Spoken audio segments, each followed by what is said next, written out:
Welcome to Policy Precision, an unbiased dive into executive orders. I'm Ethan Caldwell, and I'll be breaking down the details and impacts. And I'm Nora Harper, here to look at the human side of things. You know, Ethan, that feeling is so universal, isn't it? When you're just stuck, buried in paperwork, trying to navigate this maze of rules just to get something simple done.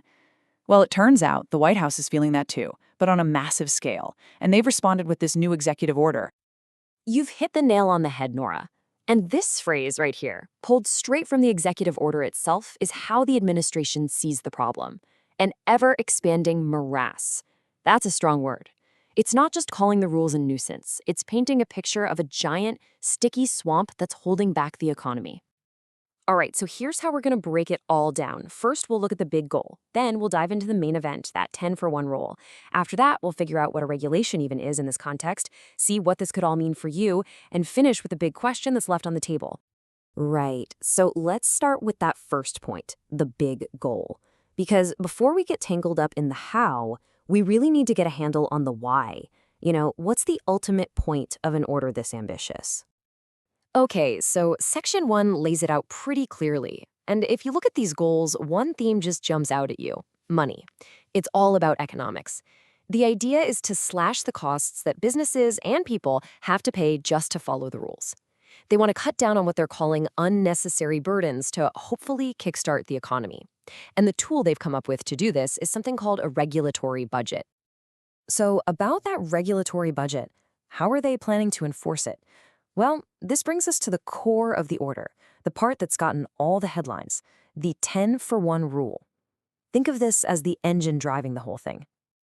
It's actually pretty simple on the surface. For every single new regulation that an agency wants to create, they have to find 10, that's right, 10 old ones to eliminate. It's a simple idea, but as you can imagine, making it work is, well, it's a little more complicated than that.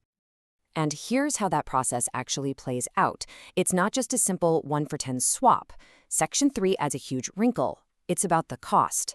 When you add up the cost of the new rule and subtract the savings from getting rid of the 10 old ones, the total has to be, and this is a direct quote, significantly less than zero.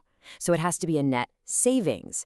And the person who gets the final say on all of this? The director of the OMB, the Office of Management and Budget.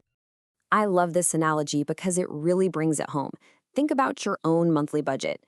If you decide you really want that fancy new streaming service, you might have to look at your other subscriptions and say, okay, I've got to cut the music service, the coffee club, the magazine app to make room for it, and hopefully even save a few bucks. The goal is to shrink your total bill. In this case, the OMB is acting like the super strict accountant for the whole government's subscription list.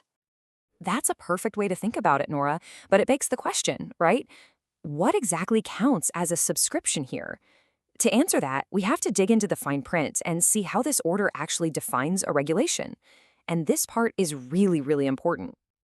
And wow, the definition they use in Section 5 is incredibly broad.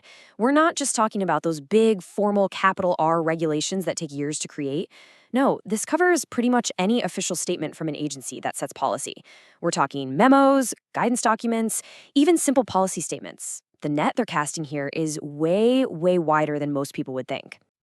But just as important as what's in that net is what's been left out. The order creates some pretty big no-go zones.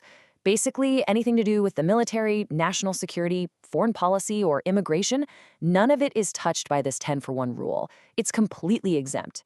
The same goes for the day-to-day running of the agencies themselves, like hiring and internal organization.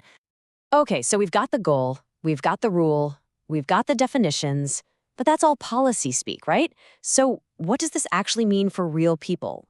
Let's move away from the text of the order and talk about the real-world impact.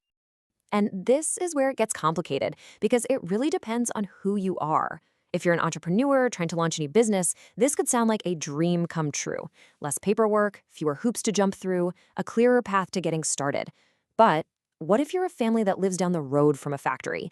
For you, this order might raise some serious questions. You might start wondering, okay, what 10 environmental rules are they getting rid of just to pass one new one?